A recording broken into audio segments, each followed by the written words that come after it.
कक्षा 8वीं गणित का तीसरा अध्याय बहुभुज। आइए आज बहुभुज के बारे में महत्वपूर्ण जानकारी हासिल कर लेते हैं और इसके पश्चात प्रश्नावली 3.1 को हल करेंगे। तो शुरुआत करते हैं बहुभुज से। बहुभुज किसे कहते हैं?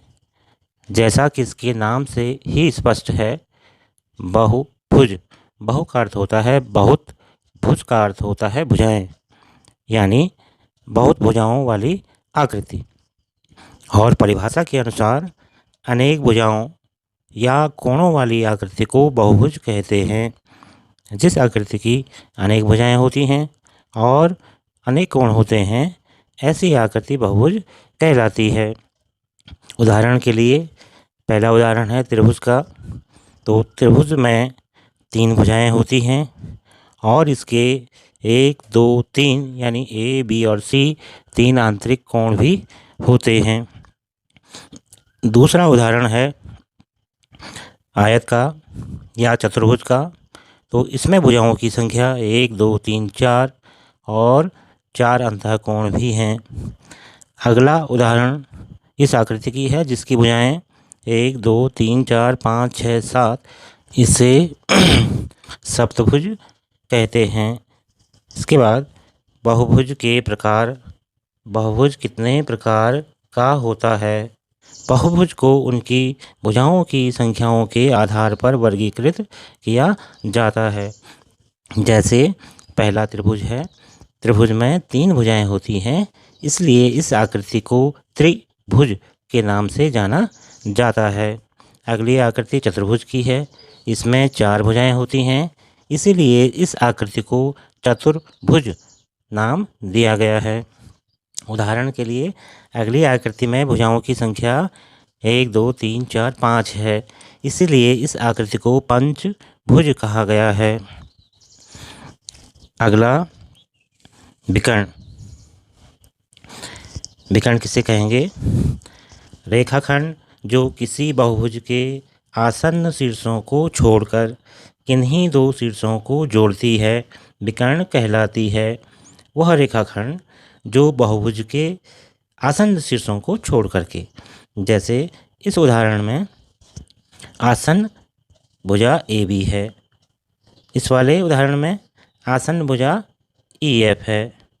तो आसन्न शीर्ष, इस भुजा के दोनों शीर्ष आसन्न शीर्ष कहलाते हैं। जैसे इस वाले पहले उदाहरण में एक शीर्ष ए हो गया और दूसरा शीर्ष बी है। तो इन शीर्षों को छोड़कर किन्हीं 2 शीर्षों को जोड़ती है, विकर्ण कहलाती है। जैसे पहले वाले चित्र में शीर्ष डी और शीर्ष बी को जोड़ने वाला रेखाखंड डी बी एक विकर्ण कहलाता है और दूसरा शीर्ष ए और शीर्ष सी को जोड़ने वाला रेखाखंड विकर्ण कहलाता है। अगले वाले चित्र में यहाँ पर हम देख पा रहे हैं कि शीर्ष ई और शीर्ष एच को जोड़ने वाला ई एच तथा शीर्ष एल और शीर्ष एफ को जोड़ने वाला रेखाखंड एल एफ, या शीर्ष ई और शीर्ष जी को जोड़ने वाला रेखाखंड ई जी, या शीर्ष एल और जी को जोड़ने वाला रेखाखंड एल जी, ये सारे इस आकृति के विकर्ण हैं, इस बहुभुज के विकर्ण है।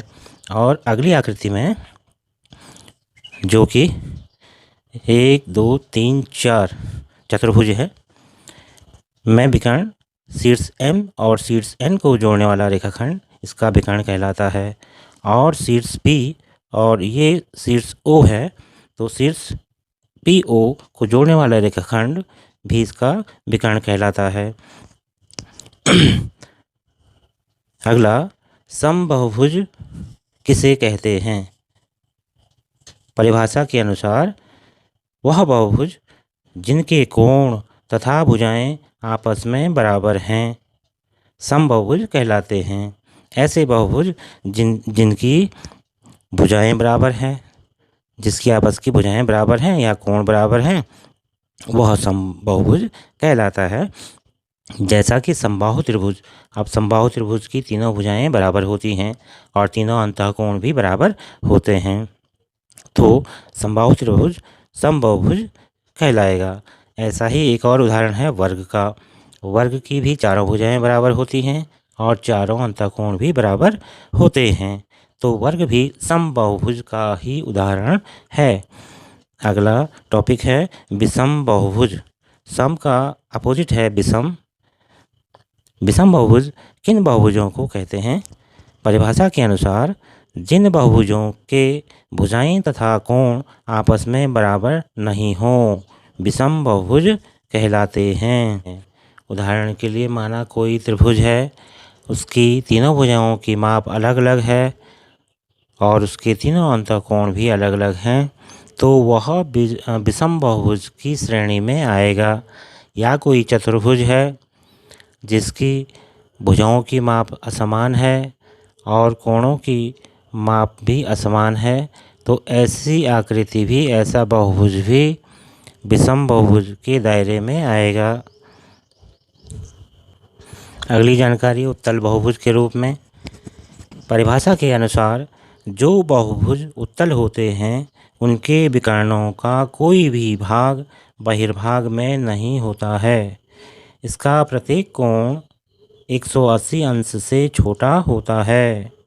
जो उत्तल बहुभुज होता है उसके विकर्णों का कोई भी भाग बहिर्भाग यानी उसकी जो सीमा होती है, परिसीमा होती है, उससे बाहर स्थित नहीं होता है तथा इसका प्रत्येक कोण 180 अंश से छोटा होता है। आगे अवतल बहुभुज। जो बहुभुज अवतल होते हैं उनके विकर्णों का कोई भाग बहिर्भाग में होता है। इसका कम से कम एक कोण अवश्य ही 180 अंश से बड़ा होता है। यहाँ पर चित्रों से स्पष्ट है, ये अवतल बहुभुज है। और अवतल बहुभुज की जो विशेषता है कि इसका कोई विकर्ण बहिर्भाग में होता है। जैसे यहाँ पर ये विकर्ण है, माना ये विकर्ण ए बी है, तो यह इसकी परिसीमा के बाहर है यानी बहिर्भाग में है। इसकी सीमा के अंदर वाला जो भाग है वो इसका अंतर्भाग हो गया और सीमा के बाहर वाला भाग बहिर्भाग कहलाता है। तो इसका विकर्ण ए बी शीर्षों को मिलाने वाली रेखाखंड जो इसका विकर्ण है वो बहिर्भाग में स्थित है, जबकि यह उत्तल बहुभुज का उदाहरण है। इसके आगे सरल वक्र। सरल वक्र किसे कहेंगे? एक साधारण वक्र जो स्वयं को पार नहीं करता सरल वक्र कहलाता है। यानी तात्पर्य है ऐसा वक्र जो स्वयं को पार नहीं करता या क्रॉस नहीं करता या पास नहीं करता, साधारण वक्र या सरल वक्र कहलाता है। जैसे ये कोई वक्र है और ये स्वयं को पार नहीं कर रहा है या क्रॉस नहीं कर रहा है। अगला उदाहरण भी एक चतुर्भुज का है।